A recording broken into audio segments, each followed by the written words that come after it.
Si solamente vienes por los conectores, adelante el video, voy a explicar algunas cosas de filosofía primero. Los que quieren adquirir la capacidad de soportar tanta información como un libro entero a largo plazo, deben hacer las imágenes bien. Una imagen bien hecha no se olvida y no ocupa repasos.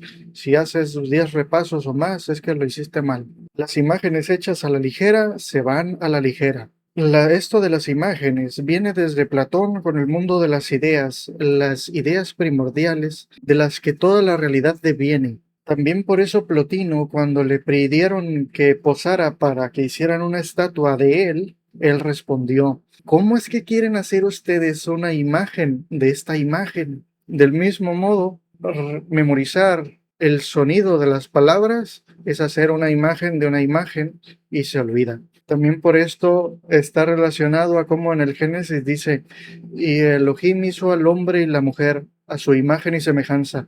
A imagen de Elohim los creó, varón y hembra los creó, etcétera. Por eso es interesante todas estas ideas de la Cábala que también están mezcladas. Pues Giordano Bruno era como que formó una idea neopitagórica y por eso de ahí viene la idea de que Dios no habla hebreo. Dios habla matemáticas. El lenguaje de los dioses es las matemáticas y la lógica. Por eso Giordano Bruno les decía el lenguaje de los dioses, que es el lenguaje de las imágenes. También, como dice el Evangelio de María Magdalena, he sido precipitada a un mundo desde un mundo y a una imagen desde una imagen celestial. Estas mismas imágenes, este lenguaje de las imágenes, es lo mismo que Wittgenstein llamaba la figura.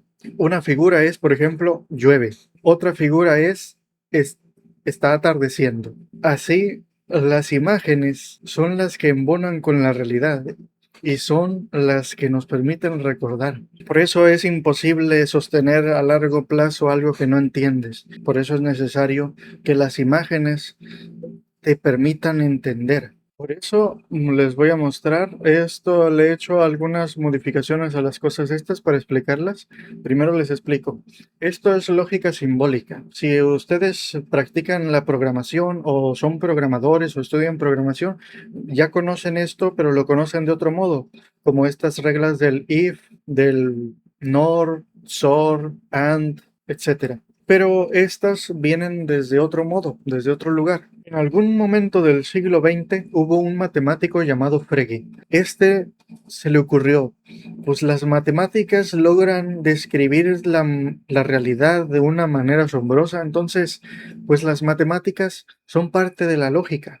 O sea, las matemáticas son un conjunto de cosas que está dentro de otro más grande que es la lógica. La lógica lo abarca todo. Entonces dijo, ¿qué tal si hubiera un lenguaje así como las matemáticas? Igual de exacto, pero diseñado para tratar toda clase de argumentos. Entonces creó la lógica simbólica o lógica matemática. Esta consiste en utilizar símbolos para calcular si un argumento es verdadero o falso, contradictorio o tautológico. Entonces, la cosa va así. Todas las cosas, todos los argumentos, las ideas, las proposiciones van a tener un valor de verdad que es verdadero o falso. Entonces, si yo afirmo, usé este símbolo que es como una flechita, pero sin guión, para señalar afirmación, para evitar algunas confusiones y en especial para otros propósitos que más adelantito les voy a mostrar. Entonces, este es para afirmar. Entonces, si afirmamos que P es verdadero, entonces negar P implica que será falso. Y de este modo, cada vez que P sea verdadero, no P será falso. Y al revés. Igual al afirmarlo sucede lo contrario. Hay otras dos funciones que son la contradicción, que en este caso es una función que hace que todo el valor que le metas lo convierte en falso, siempre. Igual la tautología, que aquí le puse estos símbolos para representarlo. Todo valor que entre ahí se convierte en verdadero automáticamente. Esas son las bases, así que tenemos una bina, o sea, una dualidad aquí. Para estas cosas, para como va aumentando la cantidad de átomos lógicos, o sea, la cantidad de la variable, como aquí nada más tenemos P, tenemos 4 posibles resultados, 4 posibles valores de verdad en total. Para 2 argumentos, o sea, para 2 variables, tenemos 16. Entonces, Estos son los 16 que me puse a mapear. Usamos muy pocos, en realidad. Usamos solamente el conjuntor, el disyuntor, el implicador y el bicondicional. Pero los quise mapear todos porque dije, pues todo se organiza alrededor de 2, verdadero o falso. Y además son 16, que es precisamente todos son números divisibles entre 2. Entonces al 16, al dividirlo entre 2, quedaría 8. Entonces pensé, hipotéticamente, 8 de estos serían de un tipo y los otros 8 serían su reflejo en espejo. Yo no soy matemático, así que estas cosas posiblemente otro las pudiera explicar mejor que yo, pero yo estoy haciendo pues, el esfuerzo de integrarlo a un sistema que uso para memorizar libros y demás. Entonces, pensé, pues voy a integrarlo al círculo, así como lo ven aquí. Es un círculo igual que hacemos con todas las cosas. Entonces dije, para organizarlo en el círculo, debo hallar cuáles son espejo el uno del otro. Sé que los matemáticos usan simetrías y cosas así, pero yo no soy matemático y no entiendo esas cosas, pero sí soy músico. Y sucede que en la música una melodía se puede invertir o se puede volver retrógrada. O sea, que vaya de un lado al otro y se pueden invertir. Entonces, hay una melodía, se puede transformar a su inversa, a su retrógrada o a su retrógrada inversa.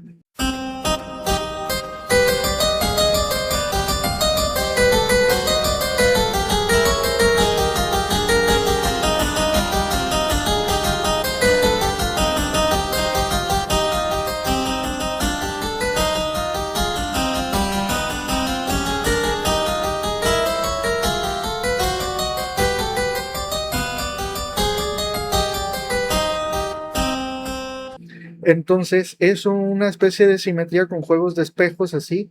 No sé si estoy usando bien la palabra simetría así como la usan los matemáticos, pero es la forma en que lo siento por la música. Entonces es esto, miren. Las funciones las funciones lógicas o funciones de verdad de dos argumentos como P y Q, el afirmador de P va a hacer que sea verdadero el resultado siempre que P sea verdadero. Entonces, por consecuencia, tenemos dos espejos. El afirmador de Q, que va a ser verdadero todas las veces que Q sea verdadero, como aquí, y también el negador de P, que sería su contrario. Si se fijan, aquí hay dos arriba falsos y dos verdaderos abajo. Igual que aquí están al revés, los verdaderos arriba y los falsos abajo. Igual ocurre con el negador, o sea, son espejos los unos de los otros, pero puestos de maneras diferentes. Ahora, la metáfora constitutiva, porque dice Manuela Romo en Psicología de la Creatividad, que todas las ciencias tienen teorías sostenidas por metáforas constitutivas, y es que todas las cosas las entendemos siempre a partir de un patrón anterior ya conocido. Entonces, todas las teorías científicas, hasta las más abstractas, tienen una metáfora constitutiva, así como la teoría de Darwin tiene la idea de la selección, de un granjero que selecciona cuáles se van a parear entre sí, esa es la metáfora. Igual todas las teorías tienen una metáfora que la sustenta y todas estas metáforas constitutivas son imágenes y esa es la cosa importante. Entonces hay que darle una imagen que represente y refleje perfectamente la relación. No hacer una imagen de una imagen, sino una imagen que refleje el modelo de la realidad, como dice Wittgenstein en el Tractatus Lógico-Filosóficos, proposición 2.12. La figura es un modelo de la realidad. Me lo he estado memorizando, me lo voy a memorizar entero este año, aunque he estado pensando, bueno, no voy a detenerme en otros asuntos. Entonces, la metáfora constitutiva que encontré para esto fue este juego para niños que si intentas meter un cubo en un triángulo, no entra. Pues así, el afirmador de P solamente deja entrar a P. Y te imaginas que lo que se queda afuera se destruye, o se moja, o se quiebra, o se quema. En el caso del negador, será precisamente lo contrario. Será como meterlo a una trituradora. Y si entra, entonces se destruye. O sea, por ejemplo, el negador de P va a hacer que cada vez que P sea verdadero, se convierta en falso. Y lo que quede fuera se convierte en verdadero. Ahora tenemos otros. El conjuntor, que es P, Q, y el conjuntor es P y Q. Será verdadero únicamente cuando P y Q sea verdadero. La metáfora constitutiva que le encontré es el techo, un techo. Porque si pones dos cosas y pones un techo entre ellas, si quitas una sola de las dos paredes, el techo se cae. Por eso esta es la metáfora. Cualquier cosa la pones aquí arribita en el techo y si quitas uno de los dos, el techo se viene abajo. Entonces ese es I. Pones una cosa encima de las dos partes de los dos átomos. En el caso del anticonjuntor, empecé a ponerles nombres porque la mayoría no tienen. Solamente usamos 4, siendo que hay 16 en total solamente para los de dos átomos. Entonces tenemos esto. P y Q. Este anticonjuntor sería una idea algo más elaborada de expresar en lenguaje natural, que sería algo así como de, si los dos suceden, entonces se destruyen o los dos se deshacen. Solamente pueden convivir estando uno solo de ellos o ninguno. Como por ejemplo esos peces que se matan entre ellos cuando son dos machos en una misma pecera y que de modo que solamente puedes tener uno o no tener ninguno. Porque si tienes dos, pues se ha de llenar de sangre el acuario, ¿no? Algo así. Entonces su metáfora constitutiva puede ser esos dos peces que se asesinan entre sí si encuentran otro macho. O puedes usar la misma imagen, pero ponerle una persona que se subió al techo precisamente para acabar con su propia vida. Ahora el disyuntor es la expresión en lenguaje natural del P o Q, de modo que pueden ser ambos a la vez, pero debe ser al menos uno de los dos. Entonces la metáfora constitutiva que le hallé es un embudo. Puedes meter cualquiera y va a salir para allá, pero si no metes nada, pues no sale nada. Y luego está el antidisyuntor, este que sería ni uno ni otro, o sea, que es verdadero únicamente cuando ninguno de los dos ocurre. Para este caso podrías imaginar que es un embudo y que si derramas líquidos en él, ese embudo está directamente arriba de tu computadora y se te destruye porque le cae encima del líquido. Entonces se vuelve falso, pues. Debe ser ninguno de los dos para que tu computadora siga funcionando.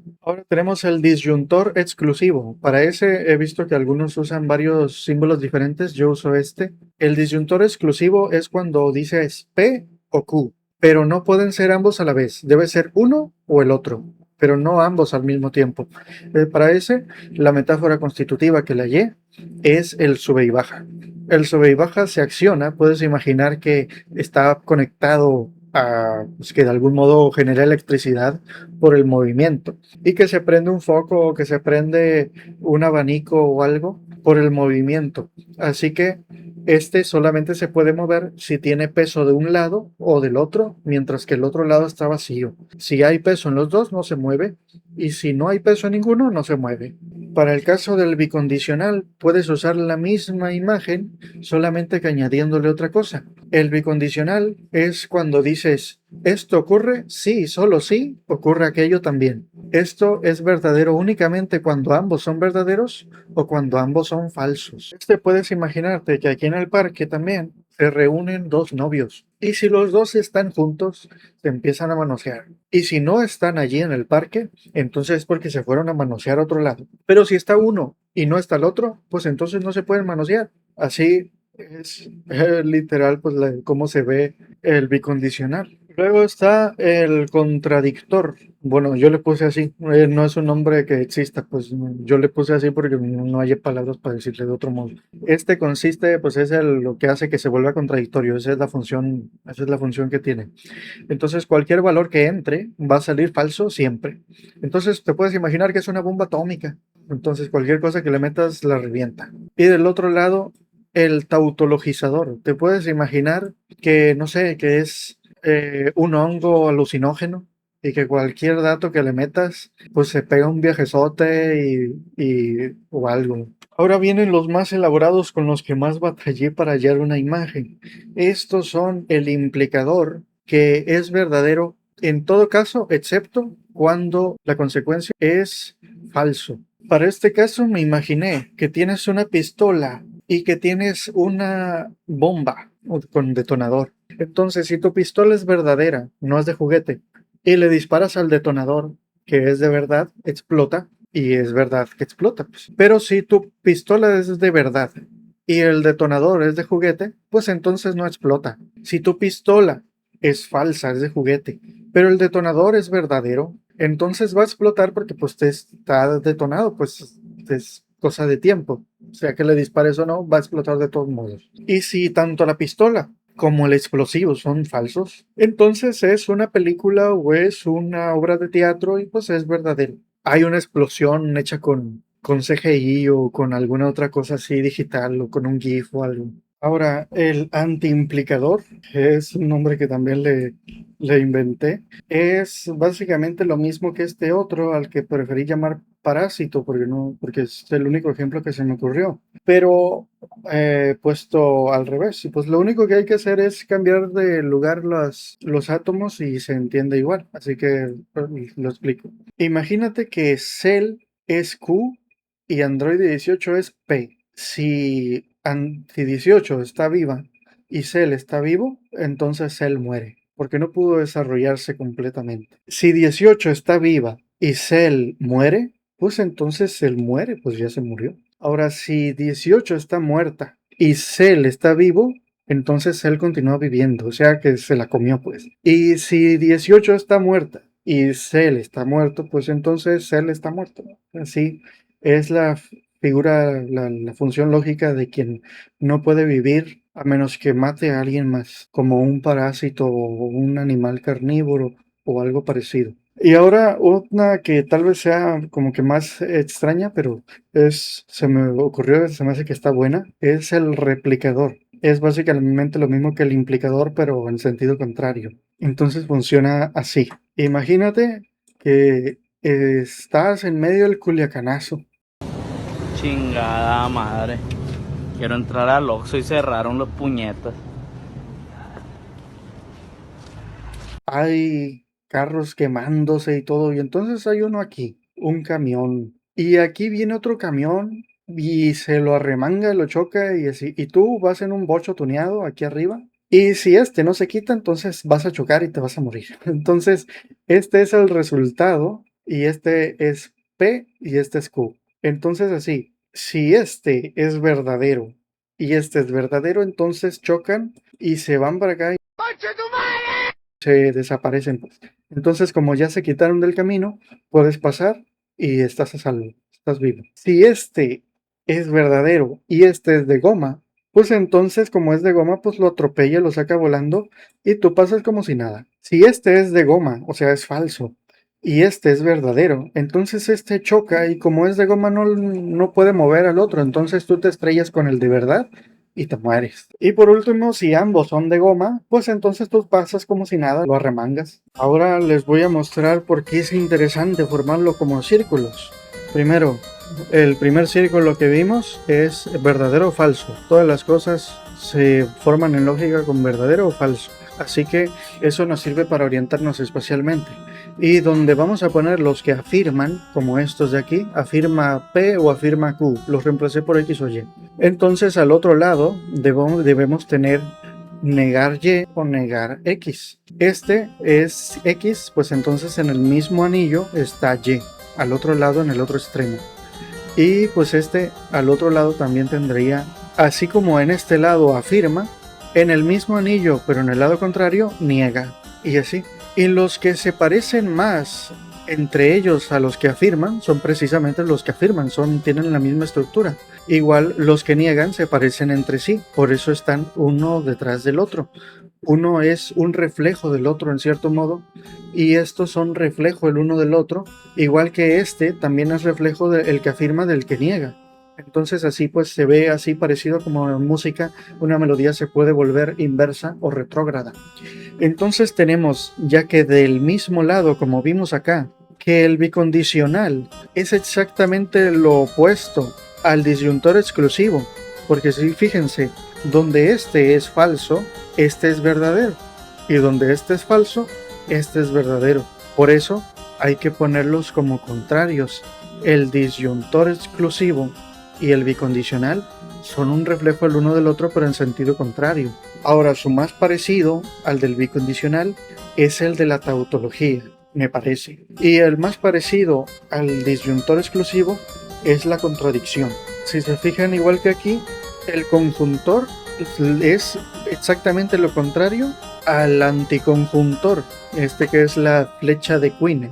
Entonces, fíjense aquí, este es verdadero solamente en la parte de arriba y este es falso solamente en la parte de arriba, todo lo demás es verdadero, igual que todo lo demás es falso. Por eso son uno el reflejo del otro y por eso los puse así. Este es el conjuntor, si se fijan así, ya que lo pongo para arriba y se nota más. Y este es la flecha de Quine, estaba hacia arriba, aunque al girarla pues se ve como que está a la derecha, pero este es el verdadero implicador, esta es la flecha de Quine.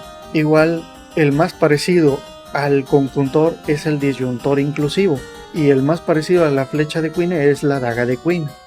Igual, el contrario al implicador es el antiimplicador y el replicador, su más contrario es el antirreplicador. Entonces, así organizar las cosas se pueden ver, y es que al comprender que todas las cosas son espejos las unas de las otras, se pueden transformar, y de ese modo, donde este es verdadero, este es falso, es su mismo reflejo pero en falso, y donde este sea verdadero, entonces este es su reflejo en falso, y así sucesivamente. Si estos son verdaderos, estos son sus reflejos en falso, y se pueden convertir los unos en los otros si se niegan.